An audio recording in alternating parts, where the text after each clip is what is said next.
대한민국에서 이스라엘을 가장 잘 아는 브레드 TV에서 아주 오랜만에 이스라엘의 메시아닉 목사님을 모셔서 컨퍼런스를 가지려고 합니다. 1985년부터 시작된 메시아닉 선교단체, 그러면서 이스라엘에서 가장 오래된 메시아닉 선교단체 마우즈 이스라엘은 이스라엘에서 영화 제작, 음반 제작, 도서 출판, 각종 교육 프로그램 등 다양한 방법으로 이스라엘의 복음화를 위해서 여러 가지 어려움 속에서도 지난 40여 년간 멈추지 않고 달려온 정말 귀한 메시아닉 선교단체입니다. 그 마우즈 이스라엘의 설립자이자 초대 대표였던 1세대 메시아닉 리더십 아리스 로크란 목사님, 그리고 현재 대표인 2세대 메시아닉 리더십 코비 퍼거슨, 이스라엘의 미래를 짊어지고 가야 할 3세대 메시아닉주 청년 일릿 퍼거슨, 이렇게 세 분을 초청해서 강의를 들으려고 합니다. 이스라엘에서 예수와의 복음은 어떻게 전해지고 있는지, 이스라엘은 어떻게 영적으로 회복되어져 가고 있는지, 그리고 앞으로 이스라엘의 미래는 어떻게 될 것인지, 그 생생한 현장에서 직접 보고 경험하고 연구한 내용들을 이번 컨퍼런스에서 하나하나 펼쳐 보이게 될 것입니다. 여러분, 지금 이스라엘은 그 어느 때보다도 가장 중요한 시기입니다. 마치 아기가 태어나기 직전 마지막 진통이 산모를 괴롭히듯이, 그리고 아침 해가 뜨기 직전 더욱 어둠이 짙어지는 것과 같이 말입니다. 여러분, 제가 여러 차례 말씀드렸지 않습니까? 이스라엘은 하나님의 시간표이며 이스라엘에서 일어나는 일들을 본다면 우리를 향해 다가오는 주님의 발자국 소리를 느낄 수 있다고요. 이번에 오시는 아리스 로크란 목사님과 코비 퍼거슨 대표는 그 누구보다도 현재 이스라엘의 상황에 대해서 가장 잘 알고 가장 잘 전하실 수 있는 분들입니다. 이번 10월 11일부터 13일까지 저희 브레드 TV에서 진행되는 이 브레드 아카데미는 이스라엘을 향한 하나님의 마음과 계획이라는 큰 주제 아래 3일 동안 각 분야별로 아주 자세한 강의, 그 어디에서도 들을 수 없는 아주 특별한 강의가 펼쳐지게 될 것입니다. 여러분, 브레드 TV는 이스라엘의 많은 메시아닉주 목사님들과 사역 단체들과 연결되어 함께 사역하고 있는 거 여러분들도 잘 아시지 않습니까? 그런 브레드 TV가 초청한 분이라면 정말 기대하셔도 될 만한 분들이죠. 브레드 TV의 1층 좌석이 70석 정도 되는데요. 바라기는 이 자리가 브레드 TV를 시청하고 이스라엘을 사랑하는 분들, 그리고 다시 오실 주님을 소망하는 분들로 아주 가득 찼으면 좋겠습니다. 오셔서 메시아닉 목사님의 이야기도 직접 듣고 함께 기도하고 또 손도 잡고 사진도 찍으면서 교제하는 시간이 되었으면 좋겠습니다. 등록 시간이 얼마 남지 않았습니다. 지금 빨리 홈페이지에서 등록해 주시기 바랍니다. 10월 11일 브레드 TV에서 여러분 반가운 모습으로 만나 뵙도록 하겠습니다.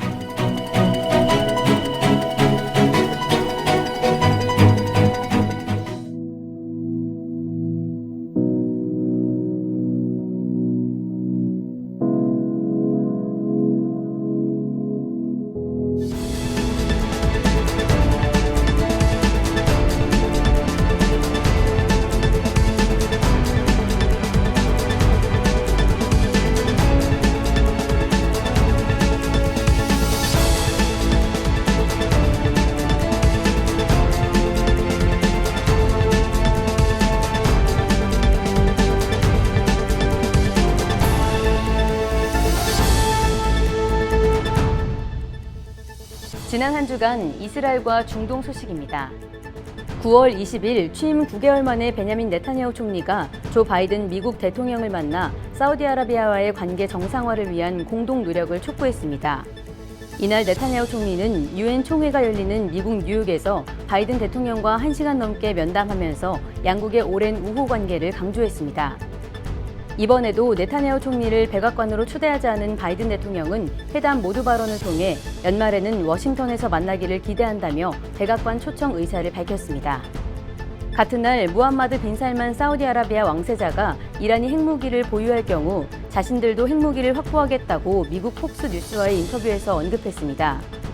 왕세자는 핵무기는 사실상 사용할 수 없어 쓸모도 없다며 핵무기를 쓰게 되면 전 세계가 싸워야 한다고 지적해 핵무기 개발을 추진 중인 이란을 간접적으로 비난했습니다. 이어서 왕세자는 이스라엘에 대해서는 관계가 매일 가까워지고 있다며 지금까지 좋은 수교 협상이 진행 중이라고 언급해 관계 개선의 의지를 분명히 했습니다.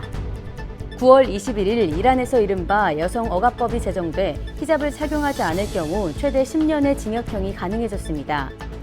이 법안은 공공장소에서 부적절한 옷을 입거나 복장 규정을 4회 이상 위반한 사람을 대상으로 최대 10년의 징역형과 최대 7,300달러의 벌금형에 처할 수 있습니다. 복장을 위반한 여성에 대한 처벌을 대폭 강화한 이번 법안은 히잡을 제대로 착용하지 않아 사망한 마샤 아미니의 사망 1주기가 지난 지 나흘 만에 전격 처리돼 논란이 됐습니다.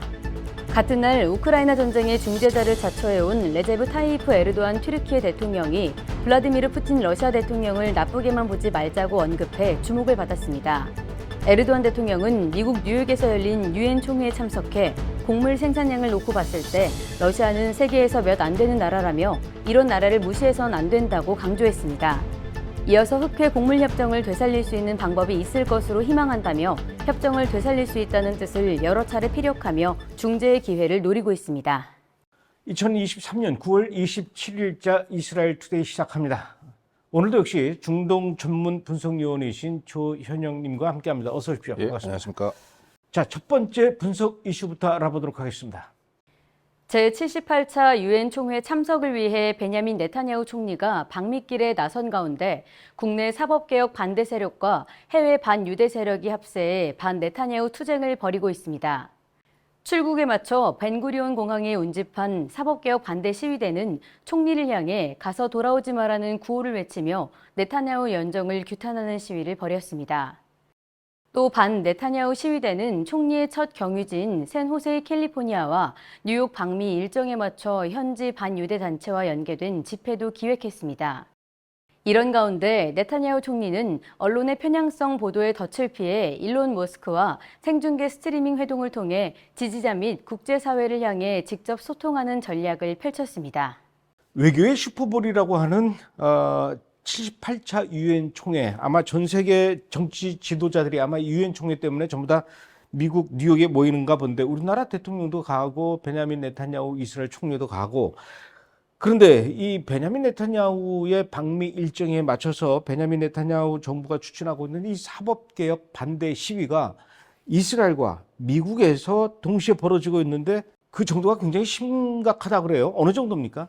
그러니까 네타냐후 총리 출국길 이제 벤구리온 공항서부터 이제 캘리포니아, 뉴욕 이제 방문 일정에 맞춰가지고 순방 일정에 맞춰서 반 네타냐후뿐만 아니라 반 이스라엘 집회가 이제 국내적으로 펼쳐지고 있고요. 대표적인 구호가 이제 이스라엘 민주주의를 수호하라, 범죄 총리 네타냐후를 믿지 마라. 여기서 이제 프라임 미니스터 아닙니까 총리가? 근데 이걸 갖다가 라임을 따가지고 크라임 미니스터 범죄 총리라고 이렇게 악의적인 이제 그런 카피를 땄죠.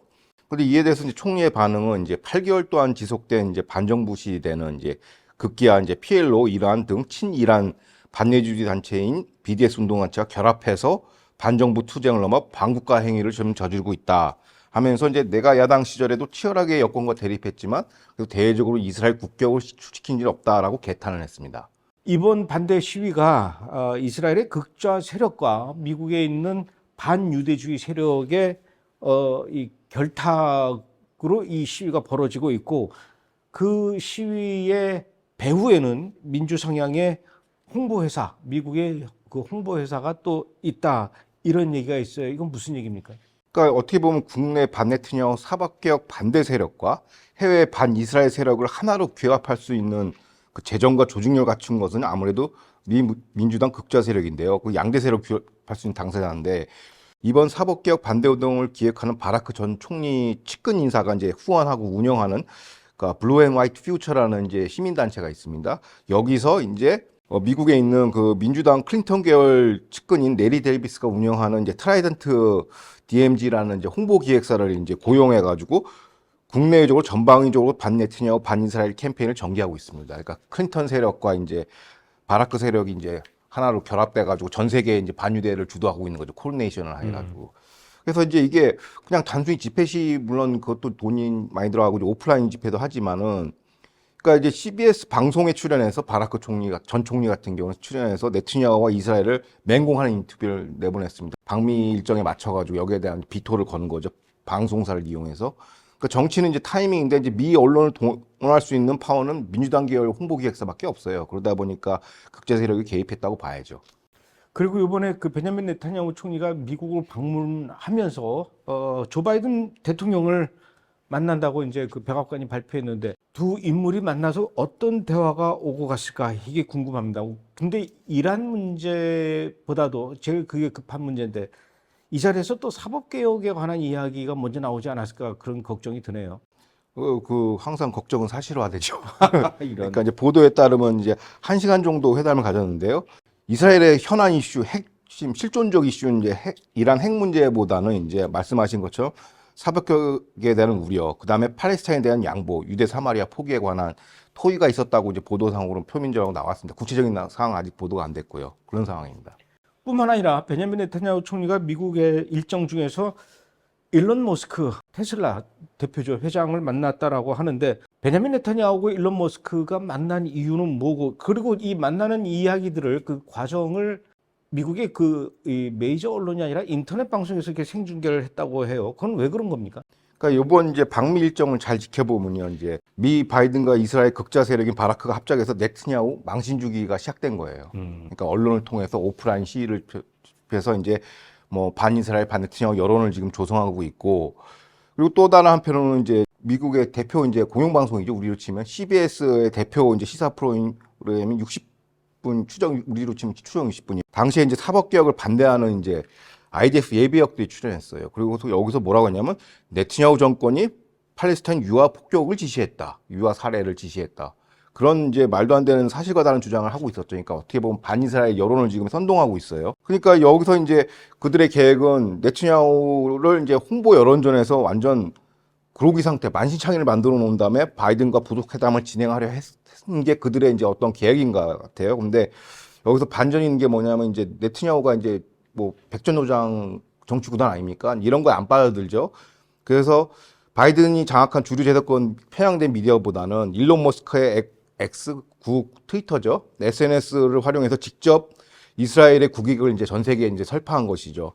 거기서 무슨 얘기를 했냐면 이제 대표적으로 이제 문명사적 담론을 했습니다. 그러니까 뭐 예를 들어서 이스라엘의 AI 인공지능의 위험과 법제 그리고 교육 방안, 그 다음에 반유대주의 억제, 표현의 자유 등에 대한 이제 철학적 논쟁도 하고요, 둘이서. 그리고 또 현안 이슈인 사법개혁의 당위성과 이란 핵개발의 재앙적 상황, 이런 국가적 이슈도 이제 가감 없이 그냥 주류미디어에 방해 없이 그냥 쭉 자기 메시지를 전달한 것이죠. 그러니까 실제로 미 공주파 시청률보다는 트위터의 구독자가 훨씬 많아요. 그렇습니까? 그리고 전략적 메시지 전달 관점에서는 네타냐후의 승리입니다. 이 방송을 실시간 시청한 게 한 700만 명이라고 합니다. 그러니까 7밀리언이죠. 그러다 보니까 이제 파괴력이 훨씬 센 것이죠. 그러니까 이거 어떻게 보면 이제 바이든과 그 60분을 추정 60분을 통해서 이걸 엎으려고 했는데 이제 거기다 대립각을 이제 세운 거죠. 그래서 또 사실 일론 머스크가 인수한 그 트위터가 X죠, 현재는. 미국 현지에서는 어떻게 보면 마지막 남은 표현의 자유의 어떻게 보면 자유 플랫폼이에요. 마지막 남은 거. 그러니까 인수 전에, 머스크가 인수하기 전에 트위터는 바이든의 아들 헌터 바이든의 그 부패 행위, 그리고 등등 지난 대선 직전에 민주당 및 정보당국의 사주를 받고 민주당의 불리한 트윗이나 이런 거 전부 검열해 삭제했거든요. 오히려 보수 탄압의 어떤 그 플랫폼으로 활용되어 왔는데 일론 머스크가 인수하고 나서 이런 사실들이 이제 다 공개가 됐어요. 그래서 트위터는 사실상 그 바이든 행정부의 그 억압적 검열에 맞서는 사실상 민초 소통 창구예요. 그 대립각이 확실하게 생긴 거죠. 그래서 총리는 이런 대립각을 이용해서 이스라엘의 어떤 국가 비전과 현안을 갖다가 미 언론이 아닌 트위터를 이용해서 이제 전 세계에다 퍼뜨린 겁니다. 뭐 말이 나온 김에 그 일론 머스크에 대해서 좀 더 이야기를 해보죠. 일론 머스크가 전기 자동차 그 테슬라의 공장을 사우디에다 짓겠다 이런 얘기가 있습니다. 왜 하필 이 테슬라 공장을 사우디로 낙점을 했고, 이런 일들이 일론 머스크의 요청입니까? 아니면 사우디의 일론 머스크를 향한 요청이었습니까? 아직까지는 결정된 건 없어요. 근데 이제 사우디의 일방적인 구애라고 보여집니다. 그러니까 이제 이게 왜 이슈화가 됐냐면 이제 월스트리트저널에 최초 보도를 했거든요. 그러니까 사우디 왕국이 전기차 배터리 광물을 확보하고 석유에서 벗어나 새로운 경제에 다각하는 노력의 일환으로 테슬라 공장 유치에 나섰다라는 게 최초 개요입니다. 그러면은 만약에 그것이 성사된다면은 이 테슬라 공장이 사우디에 세워지게 되는 것은 테슬라에게는 어떤 이득이 있고 또 그 사우디에게는 어떤 이득이 있을까요? 그러니까 현재 그 머스크의 테슬라는 전기차에서 전 세계 패권을 지금 노리고 있어요. 그러니까 일반 기존 포드나 뭐 해외 자동차 브랜드하고 이제 전기차에서 확실히 내가 승기를 잡겠다 해서 해외 전진 기지를 지금 모색하고 있어요. 그렇기 때문에 이제 후보지 하나로 이제 사우디가 이제 나온 거는 이제 사우디나 앞에 말씀드린 것처럼 이제 원유경제에서 탈피해서 산업화로 가기 위한 이제 초석으로 이제 전기차를 이제 잡으려고 한 것이죠. 근데 폭스뉴스 보도에 따르면 월스트리트저널은 명백한 오보라고 그 머스크가 얘기를 했다고 합니다. 사우디는 우리 어떤 그 공장 유치에 그 관심이 없다. 우리가 그러니까 머스크 입장에서 할 계획이 없다라고 얘기했는데 그 이유가 뭐냐면 테슬라의 경쟁업체인 중국계 루시드라는 또 전기차 브랜드가 있나 봐요. 근데 여기에 사우디 국부 펀드가 60% 이상 지분 투자를 했어요. 그거 약간 좀 경쟁 관계인데 이해 충돌이 발생할 수 있겠죠. 그래서 이제 공장 유치 전망이 그리 밝지는 않다라고 밝히고 있습니다. 그런데 또 그렇게만 볼 수 없는 게 사우디가 그 테슬라 공장을 유치하기 위해서 아프리카에 있는 그 콩고 나라와도 긴밀한 협력 관계를 이루고 있다. 뭐 이런 얘기가 있어요. 테슬라 공장을 유치하는 것과 아프리카 콩고 어떤 관계가 있습니까? 그러니까 테슬라 전기차의 이제 핵심 이제 원자재들이 뭐냐면 2차 전지 필수인 광물인 코발트거든요. 리튬도 중요하지만 코발트 제대로 공급을 받아야 돼요. 코발트, 구리 이런 것들을. 근데 이런 거를 이제 제대로 공급 라인을 만들려면 전 세계 코발트의 70%를 보유하고 그러니까 매장하고 있는 콩고 정부의 협조가 제일 중요시한 거죠. 또 콩고에 그게 있군요. 예, 그래서 이제 콩고 정부랑 이제 여러 가지 MOU하고 또 사우디는 원자재 트레이딩 업체, 콩고에서 활동하는 원자재 업체, 이제 수입 업체들에서 또 이제 돈을 또 질르는 거죠. 이제 국부 펀드 질려서 그 프로젝트 자금 조달하는 방안을 해서 이제 70% 독점적으로 이제 확보하겠다라는 그 속셈이 깔려 있죠. 사우디는. 그래서 내가 코발트도 이렇게 공급해주고 다 해서 너한테 공장 유치 계획을 줄게라고 머스크한테 이제 구애를 하고 있는 겁니다. 그럼 만약에 그 사우디의 구애대로 테슬라하고 사우디하고 합작이 이루어지게 되면은 미국의 조 바이든 정부는 별로 이렇게 반기지 않을 것 같아요. 그러니까 바이든과 일론 머스크는 약간 독특한 대립 관계예요. 앞서도 언급했지만 표현의 자유 문제도 그렇지만 그 머스크는 기존 빅테크 기업과 달리 바이든 행정부 이른바 우리가 이제 딥스테이트라고 얘기하는 제도권에 굴복하지 않은 매단되는 기업이에요. 그러니까 일각에서는 머스크 역시 구글과 MS, 마이크로소프트의 뭐 빌 게이츠나 뭐 저커버그처럼 그러니까 제도권에 굴복한 인사 아니냐라고 보는 시각도 있는데 오히려 미국 정부가 의리고 머스크 갑이라는 주장이 있습니다. 그 왜 그런가 하니 최근에 안보적으로는 이제 러시아 러우 전쟁에서 이제 그 위성 스타링크 위성을 누가 제공했냐면 일론 머스크가 있는 스페이스X에서 제공을 했어요. 이런 첨단 기술들을. 그리고 또 말씀하신 스페이스X가 이제 우주 발사하는 건데 요게 이제 머스크가 창업하는 회사예요. 사람들 테슬라만 알고 있지만 스페이스X도 이제 머스크가 창업한 회사인데 이 회사가 사실상 개점 휴업인 상태인 나사, 우주항공국 미사일 발사, 그저 뭐 위성 발사하는 거 거의 안 하고 있어요. 대부분 스페이스X가 맡아서 다 하고 있거든요. 그러니까 여기에 대한 핵심 기술력을 갖고 있는 거예요. 그러니까 머스크가 제공하는 기술이 물론 정부하고 계약 관계이긴 하지만 머스크를 대체할 수가 없어요. 그러니까 아무리 마음에 안 들어도. 그러니까 절대 그러니까 기술을 갖춘 갑이라고 하는 것이죠. 그러니까 네티냐하고 AI에 대한 회담을 누구랑 하냐면 머스크랑 하는 거야. 미국 정부랑 하는 게 아니라. 너네 그거 뭐잖아. 실질적인 기술을 갖고 있는 그 머스크랑 이런 전문가들이 얘기하는 게 낫다라고 판단한 것이죠. 그러다 보니까 전 세계에서 영향력 관점에서는 바이든 대통령보다는 머스크 영향이 훨씬 강하다는 것이 이번에 드러났죠. 그로 이제 머스크가 사우디에 대한 영향력이 직접 행사하다 보니까 원래 국무부 통해서 들어가야 되는데 자기 제끼고 들어가니까 눈에 가시인 측면이 있죠. 바이든 행정부 입장에서는. 우리가 그냥 일론 머스크 그러면 뭐 특별한 뭐 기행을 일삼는 그 기인 정도로만 생각하는데 이게 국제사회에서도 이렇게 영향력이 오히려 미국 정부보다도 더 큰 인물이라는 사실이 사우디 말고도 튀르키예까지도 이 일론 머스크한테 테슬라 공장을 우리 튀르키예에다 좀 세워달라 이렇게 요청했다면서요. 예, 이제 아무래도 투르키예는 이제 유럽과 중동 있는 중간에 있지 않습니까? 물류로서 핵심 기지죠. 그러다 보니까 에르도안 대통령은 투르키의 전기차 토구 출시와 함께 테슬라가 투르키의 시장을 진출하기를 원한다. 지금 공장 유치를 하라고 계속 오퍼를 내고 있고, 머스크도 이제 뭐 투르키에 다수의 공급업체들이 있으니까 긍정 검토하겠다고 지금 밝힌 상태입니다. 그 여기 투르키뿐만 아니라 인도도 구애하고 있고요. 그러니까 뭐 요번에 어떻게 보면 말씀하신 것처럼 그 외교의 슈퍼브린 유엔에서 그 존재감이 바이든보다는 머스크가 훨씬 높았다. 그러니까 세계 정상들이 바이든보다는 머스크 만나러 이제 뉴욕에 직결한 게 아닌가라는 표현, 그런 이제 의견도 존재합니다. 왜냐하면 자기 아들도 됐고 그 투르키의 대통령도 만나고 막 그랬지 않습니까? 그러니까 이 지점을 이런 대립각을 이제 네타냐후가 파고든 거죠. 그래서 이제 머스크랑 이제 상대해야겠다. 이래나 상대하지 말고 이렇게 된 것 같습니다. 근데 테슬라 공장을 유치하려면 튀르키예도 그렇고 뭐 인도도 그렇고 사우디도 그렇고 일단 콩고 나라하고 누가 제일 가깝냐가 그렇죠. 관건이겠네요. 그러니까 이게 국제적으로 얽혀 있는 거죠. 자원 외교 전쟁이. 어쨌든 이런 상황이 일어나게 된 그 근본적인 원인, 이 조 바이든 미국 대통령의 중동 정책이 별로 이렇게 실효성이 없이 좌충우돌한 결과가 아닐까 이런 생각이 드는데, 지금 현재 상황으로 봤을 때는 미국의 그 정부가 원하는 대로 되는 거는 별로 없는 것 같아요. 예, 또 말씀하신 것처럼 최근 이제 수감자 교환 이후로 개선될 줄 알았던 이란과의 미국과의 관계가 좋아질 줄 알았지만 오히려 그 솔레이마니 암살에 대한 보복 의지를 다지고 있어요. 그러니까 뭐 돈을 그렇게 줬는데도 불구하고. 그렇죠. 퍼주기를 했는데도 불구하고.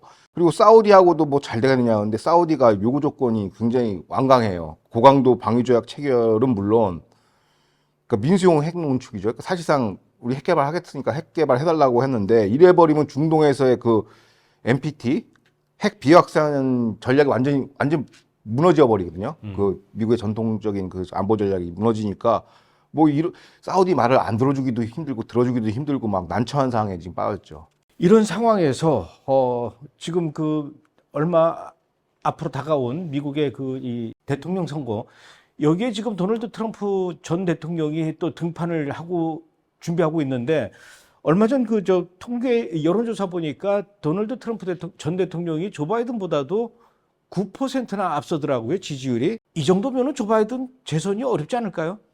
그러니까 이게 정상적인 미국이라면 이제 조 바이든은 재선은커녕 지금 탄핵되어야 마땅하죠. 근데 실제로 공화당의 하원에서 지금 탄핵 인코리를 지금 게시하고 있어요. 아, 그래요? 여러 가지 헌터 바이든 뭐 여러 가지 적국에 이롭게 했다 해서 이런 걸 이제 추이즌으로 삼고 있는데 지금 현재 미국 사회가 워낙 병들어 있으니까 여론조사도 여러 가지가 있어요. 그러니까 그냥 단순 인기조사인지 아니면 실질적으로 일렉토럴 보스를 그러니까 주마다 해서 하면 또 이건 좀 얘기가 좀 달라져요. 그래서 대선은 트럼프가 이렇게 쉬워 보이진 않아요. 왜냐하면 일단 중도층에서 트럼프 지지율이 안 나와요. 그리고 반등이 전혀 없고 혐오도에서는 오히려 바이든 앞서요. 중도층에서 여성표들이 너무 그래요. 근데 과거에 자꾸 그다음에 또 공화당의 그 당내 보수 세력도 그렇고 공화당 유권자들도 지금 3분의 1로 분열돼 있어요. 미국 보수 진영의 이제 3대 축, 트라이파드라는 게 이제 안보 보수, 그러니까 네오콘이죠. 그다음에 시장 경제를 주창하는 뭐 피스컬 컨서버티브라고 재정 안정성을 요구하는 보수, 그다음에 사회적 보수라고 해가지고 이제 기독교 세력인데, 예전에 이게 딱 하나로 뭉쳤을 때 트럼프도 당선되고 레이건도 당선되고 했는데 이게 지금 다 3분의 1로 찢어져 있습니다. 서로 엄청 싸워요. 그러니까 자기 지지계로부터 분열돼 있고 등등 하다 보니까 이 재선이 진짜 완전 안개 전국인 것 같습니다. 알겠습니다. 어쨌든 뭐 쉬워 보이는 예. 지는 않을 것 같아요. 어쨌든 누구든.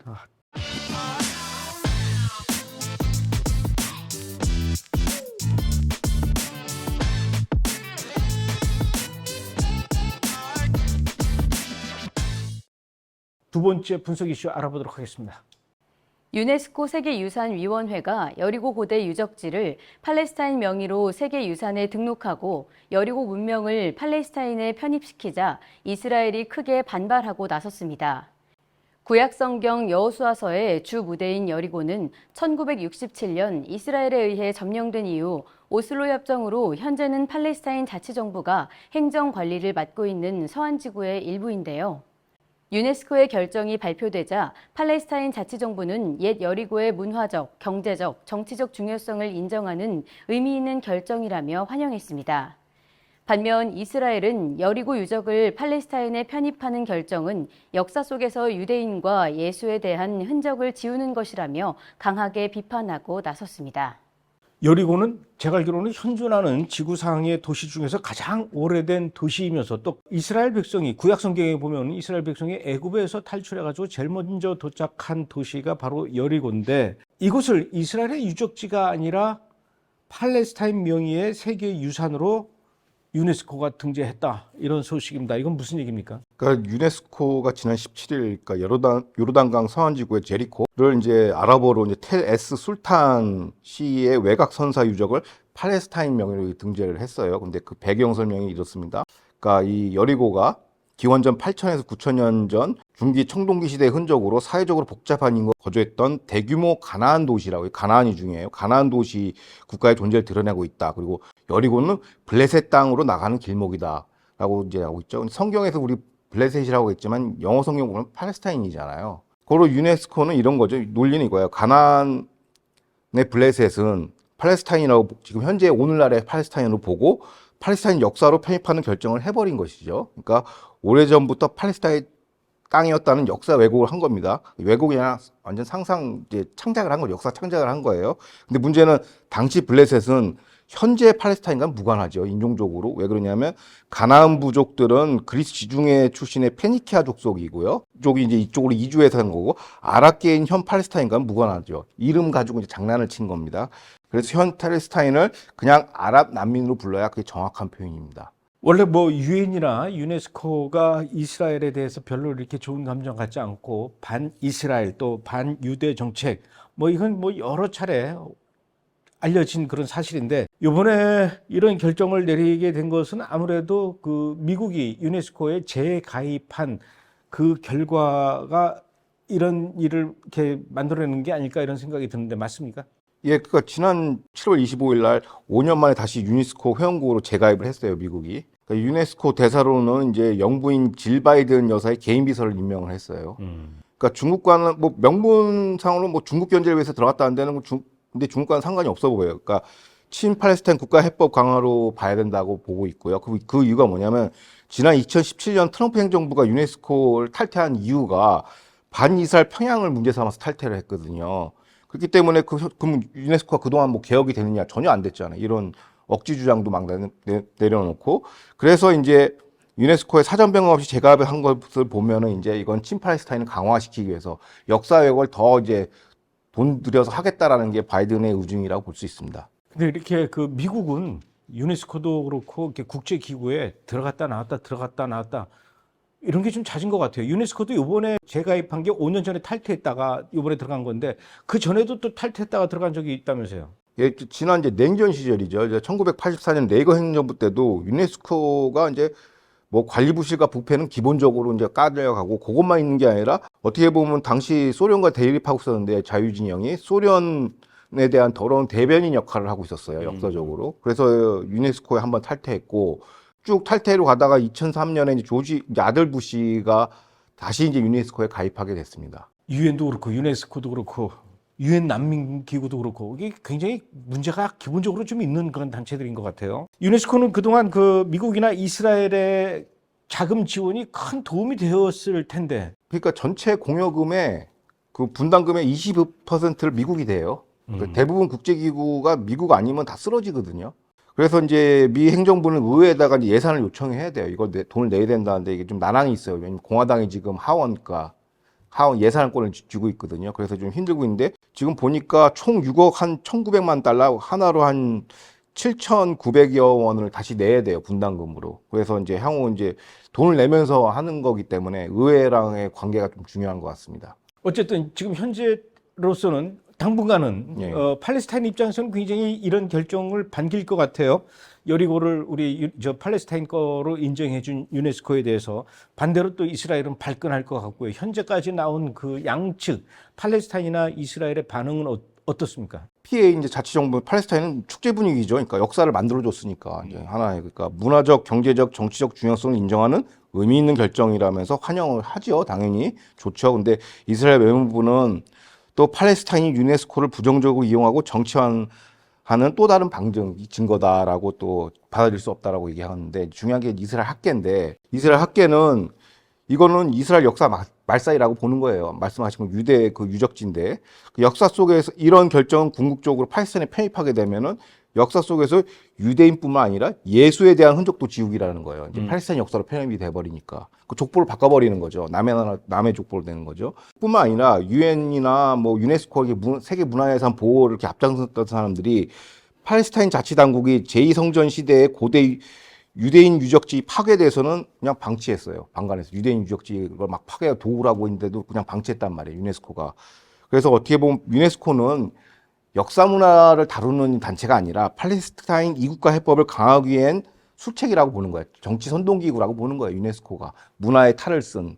그래서 이제 족보도 없는 팔레스타인의 역사 세탁, 탈취, 조작, 왜곡을 지능적으로 추진한 바 있다고 막 학계에서는 난리가 났습니다. 여러분들이 아셔야 될 게 유네스코는 예전에 예루살렘과 성전산도 이스라엘이나 유대인과는 아무런 관련이 없다라고 얘기를 한 적이 있어요. 이런 결정을 내린 데가 유네스코니 뭐 여리고쯤이야 뭐. 에휴.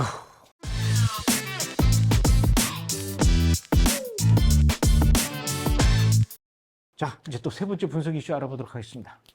국제원자력기구는 이란이 IAEA 핵 사찰단의 약 3분의 1에 대해 임명 철회를 통보했다며 전례 없는 조처에 매우 유감스럽다고 밝혔습니다.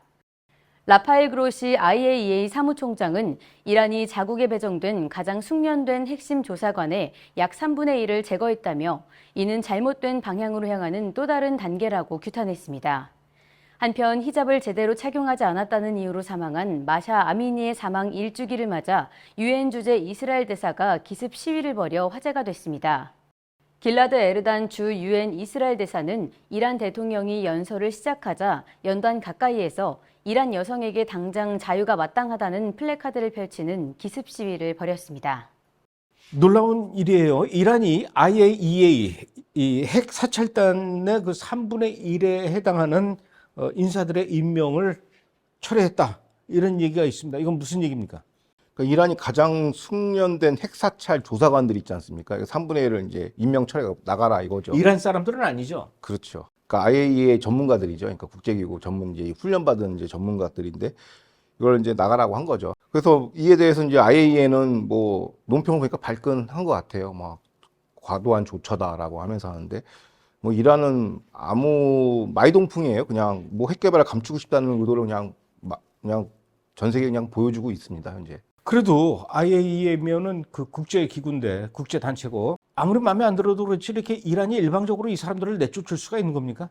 그러니까 국제기구가 뭐 사실상 그냥 뭐 공무원들이잖아요. 국제 공무원들인데 무슨 공무원들이 힘 있겠습니까? 정상적인 환경이었다면 이제 미국이 이제 전쟁에 중원하는 제재안과 봉쇄라는 준무력으로 이 통제를 이게 실질적인 파워를 행사해야 되는데 현재 미 바이든 행정부의 어떤 방관 내지는 친이란 정책으로 이란이 거의 뭐 사춘기 소년처럼 막 나가는 거죠, 지금. 그래서 이제 국제기구가 사실상 뭐 어떤 핵이나 이런 걸 저지할 수는 없어요, 국제기구 갖고는. 외교적으로 한계가 있는 거죠. 무력이 뒷받침되지 않으면 좀 요원한 얘기 같습니다.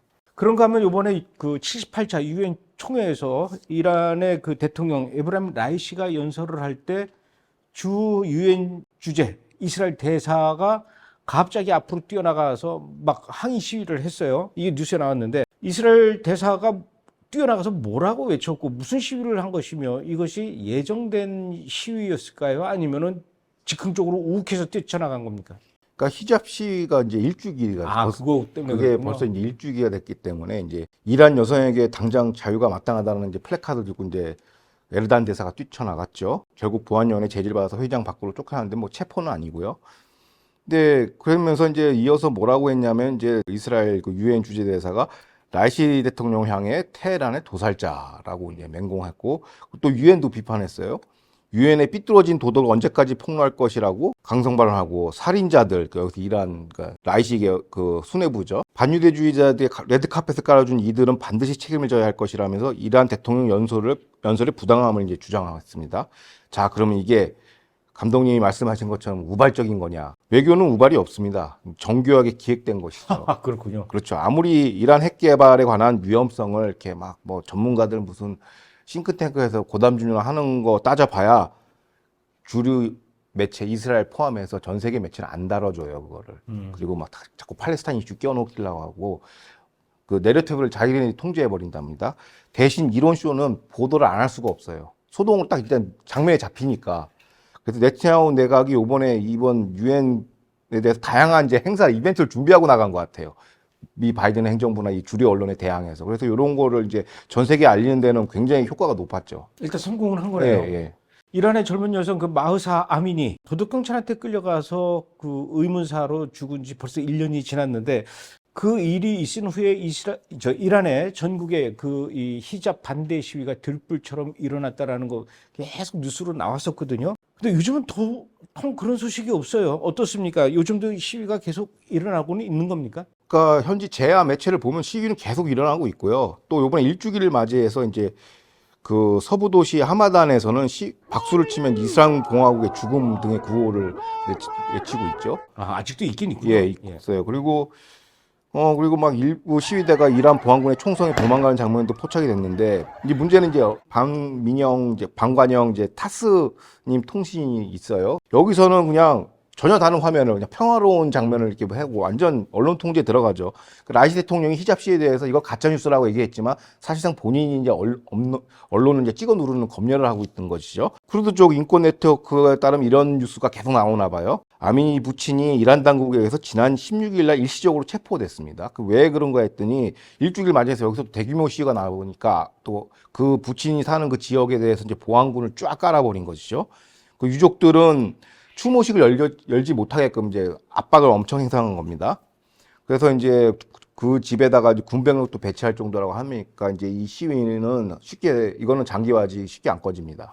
그런데 어쨌든 우리나라도 그렇고 국제사회에서는 이 뉴스가 이란발 뉴스가 점점 많이 줄어드는 게 아닌가 그런 생각이 드는데 이런 시점에서 이스라엘 대사의 그 유엔 총회장에서의 이런 그 기습 시위 어느 정도 좀 효과를 본 것 같기는 한데 그 대사의 그런 행동을 보면서 그 현장에 있었던 다른 나라의 그 유엔 주재 대사들, 다른 나라의 정치 지도자들 많은 좀 생각을 하게 했을 것 같아요.